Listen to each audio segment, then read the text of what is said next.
CM योगी को लेकर RSS के भीतर क्या रहा है चल। मोदी योगी बताएंगे कैसे पूरा होगा कांग्रेस मुक्त भारत का नारा।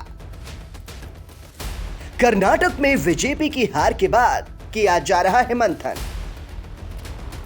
स्वर्णिम काल में कैसे बीजेपी हो गई फेल।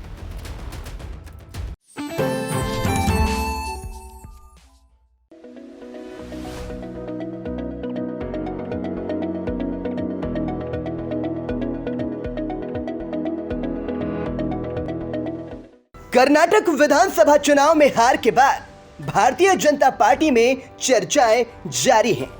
बताया जाता है कि पार्टी 2024 लोकसभा चुनाव से पहले हिंदुत्व के एजेंडे को और मजबूती से बढ़ाएगी। माना जा रहा है कि हिंदुत्व विचारधारा पर नरम पड़ने के कारण भाजपा कर्नाटक में कहीं न कहीं फेल हुई। इसका आकलन किस आधार पर किया गया, आइए पहले इसे समझ लेते हैं। दरअसल यूपी के सीएम योगी आदित्यनाथ की छवि कट्टर हिंदुवादी के रूप में जनता के बीच मानी जाती है। कर्नाटक में योगी सिर्फ 2 दिन प्रचार करने गए, पहले 30 अप्रैल को और फिर दूसरी बार 6 मई को। योगी ने 2 दिनों में कई रोड शो किए। इस दौरान उन्होंने कर्नाटक के 9 विधानसभा क्षेत्रों की सीटों को कवर किया।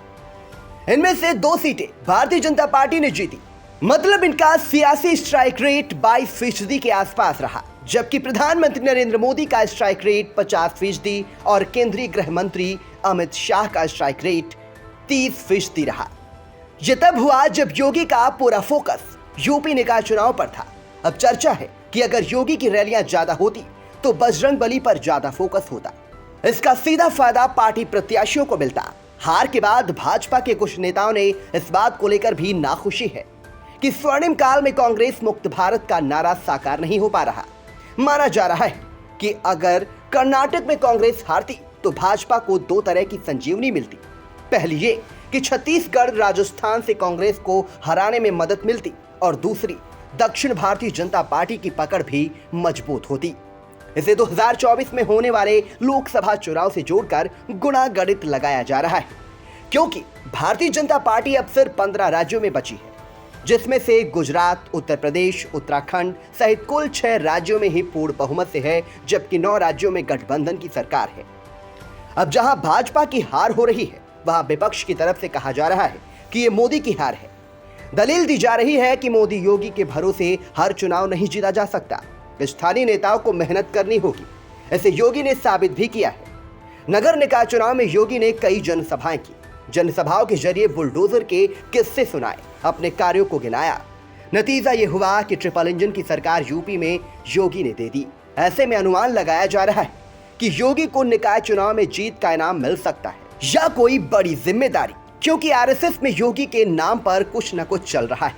वजह चुनाव हारते ही पूर्व सीएम बासवराज बोमई आरएसएस के ऑफिस पहुंचे। आमतौर पर जब भी कोई नेता चुनाव हारता है तो पार्टी अध्यक्ष से तलब करते हैं, सीनियर नेता बुलाते हैं। लेकिन यहाँ कर्नाटक में बासवराज बोमई के नेतृत्व वाली सरकार जब चुनाव हारी तो बोमई सीधा आरएसएस ऑफिस चले गए।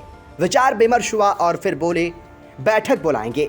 पार्टी के वरिष्ठ नेता अब इस पर विचार कर रहे हैं कि जल्द ही कोई बैठक होगी, जिसमें राजनीति के चाणक्य कहे जाने वाले अमित शाह मंत्रणा करेंगे और मोदी व योगी बताएंगे कि कांग्रेस मुक्त भारत का नारा कैसे साकार होगा। Bureau report, I India. Sita group of education, Mahmudabad, Sitapur. UP board परीक्षा फल में सीता ग्रुप के परीक्षार्थियों का रहा शानदार परीक्षा फल। हाई स्कूल में होनहार छात्रा प्रियांशी सोनी ने किया यूपी टॉप। सत्र 2023-24 के लिए प्रवेश प्रारंभ।